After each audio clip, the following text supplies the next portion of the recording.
Satyabama Institute of Science and Technology, Chennai and Sriperumbudur.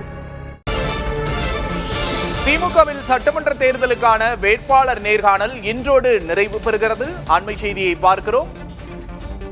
திமுகவில் சட்டமன்ற தேர்தலுக்கான வேட்பாளர் நேர்காணல் இன்றோடு நிறைவு பெறுகிறது. கடந்த 17ஆம் தேதி முதல் நேர்காணலை நடத்தி வருகிறார் திமுக தலைவர் மு.க. ஸ்டாலின். தினமும் பல்வேறு தொகுதிகளின் நிர்வாகிகளை சந்தித்து வேட்பாளர் நேர்காணலை நடத்தி வருகிறார். திமுகவில் சட்டமன்ற தேர்தலுக்கான பணிகள் தீவிரமடைந்திருக்கும் நிலையில் கடந்த 17ஆம் தேதி நேர்காணல் நடத்தி வருகிறார். தினமும் பல்வேறு தொகுதிகளில் விருப்பமனு அளித்தவர்களை நேரில் அழைத்து நேர்காணல் செய்தார் திமுக தலைவர் மு.க. ஸ்டாலின். இந்த நிலையில் இன்றோடு வேட்பாளர் நேர்காணல் நிறைவு பெறுகிறது.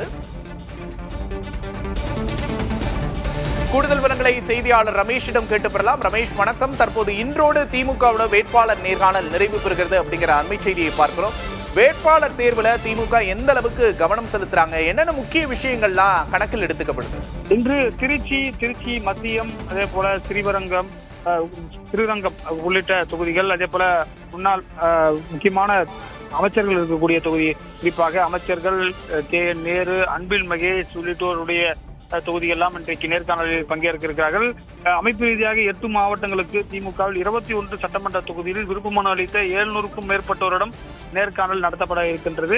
அதாவது நீங்கள் கேட்டது போல என்னன்னா பாத்தீங்கன்னா, மொத்தமாக ஒரு தொகுதியில உதாரணமாக திருவெரும்புதூரில் 4 பேர் போட்டிருக்காங்க. 4 பேரையும் தொகுதியில சாதக பாதங்கள் என்ன, யாருக்கு நல்ல வேட்பாளரை நான் அறிவிப்பேன், யாரை வேட்பாளர் அறிவித்தாலும் நீங்கள் போஸ்டி பூசல் இன்றி பணியாற்ற வேண்டும் என்பன போன்ற விஷயங்களை அவர் சொல்லி வருகிறார். இந்த டெல்டா மாவட்டங்களில் ஏற்கனவே திமுக கடந்த முறை பெரிய அளவில் சக்சஸ் பண்ணாங்க. ஆனா இந்த முறையும் அதே மாதிரி பண்ண வேண்டும் என்ற ஒரு கோரிக்கையும் முதலமைச்சர் வைத்து வருகிறார் தெரிகிறது. அது மட்டும் இல்லாமல் எவ்வளவு செலவு செய்வீர்கள், கட்சிக்காக ஆற்றிய பணிகள் என்ன, கூட்டணி கட்சிக்கு உங்களுடைய தொகுதிகள் கொடுத்தால் எப்படி இருக்கும், தனியாக நின்றால் எப்படி இருக்கும் என்பன போன்ற கேள்விகளை கேட்கிறார். இன்று மாலை புதுக்கோட்டை வடக்கு, புதுக்கோட்டை தெற்கு, கடலூர் மேற்கு, மயிலாடுதுறை, நாகை, திருவாரூர் உள்ளிட்ட மாவட்டங்களில் இருக்கக்கூடிய சட்டமன்ற தொகுதிகளில் மனு செய்த 500க்கும் மேற்பட்டோரிடம் முதலமைச்சர் மனு தாக்கல் நேர்காணல் நடத்திருக்கிறார். இது இன்றுடன் நிறைவு பெறுகிறது. வரக்கூடிய 28ஆம் தேதி சனிக்கிழமை வேட்பாளர்கள் குறித்த அறிவிப்பு இன்றைக்கு பாத்தீங்கன்னா இறுதி செய்யப்பட்டு இறுதி வேட்பாளர் பட்டியல் திமுக சார்பில் போட்டியிடக்கூடியவர்கள் எண்ணிக்கை கிட்டத்தட்ட 160க்கும் மேல் இருக்கும் என்று எதிர்பார்க்கப்படுகிறது. அவர்களுடைய பட்டியலை வரக்கூடிய சனிக்கிழமை முதலமைச்சர் அறிவாலயத்திலிருந்து வெளியிடுவார் என்று தகவல் வெளியாகி இருக்கிறது.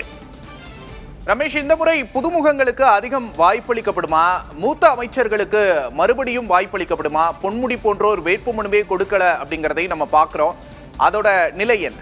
நிச்சயமாக பாத்தீங்கன்னா திமுகவில் காலங்காலமாக உழைத்துக் கொண்டவர்களுக்கு சீட் இல்லை. தொடர்ச்சியாக பல முறை உதாரணமாக நேரு பார்த்தீங்கன்னா 1989 அவர் எம்எல்ஏவாக போட்டியிடுகிறார்.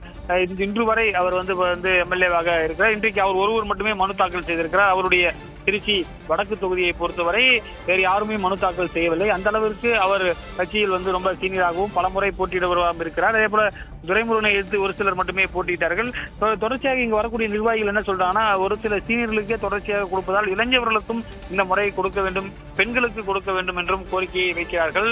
அது எந்த அளவிற்கு திமுக தலைமை முடிவெடுக்கும் என்று தெரியவில்லை. ஆனால் முதலமைச்சர் பேசும்போது, நீங்கள் சீட்டுக்காக யாரையும் நீங்கள் மாவட்ட செயலாளரையோ மண்டல பொறுப்பாளர்களோ நீங்கள் அணுக வேண்டாம், நீங்கள் நேரடியாகவே நான் நல்ல வேட்பாளரை நான் அறிவிப்பேன், யார் இங்க சீனியாரிட்டிக்கெல்லாம் இடமில்லை, அதே போல யார் அதிகமாக வெற்றி பெற்று வருகிறார்களோ அவர்களுக்கு தான் அமைச்சர் என்பன போன்ற முக்கியமான விஷயங்களை தெரிவித்திருக்கிறார். தொடர்ச்சியாக ஒரு நாளைக்கு 8 மணி நேரத்திலிருந்து 9 மணி நேரம் வரை முதலமைச்சர் அமர்ந்து இந்த நேர்காணலில் ஈடுபட்டு வருகிறார். காலையில் 4 மணி நேரம், மாலையில் 4 மணி நேரம். நேற்றைக்கு கூட பாத்தீங்கன்னா அவருடைய கொளத்தூர் தொகுதியை பொறுத்தவரை ஸ்டாலினை தவிர வேறு யாரும் மனு தாக்கல் செய்யவில்லை. அதே போல சேப்பாக்கம் ட்ரிபிளிகேனை பொறுத்தவரை உதயநிதி ஸ்டாலின் மட்டுமே நேர்காணலில் பங்கேற்றார். இதே போன்று மூத்த அமைச்சர்கள் சேகர் பாபு, மா சுப்பிரமணியனும் நேற்றைய நேர்காணலில் பங்கேற்றது குறிப்பிடத்தக்கது. விக்னேஷ், விவரங்களுக்கு நன்றி Ramesh. Satyabama Institute of Science and Technology, Chennai and Sriperumbudur.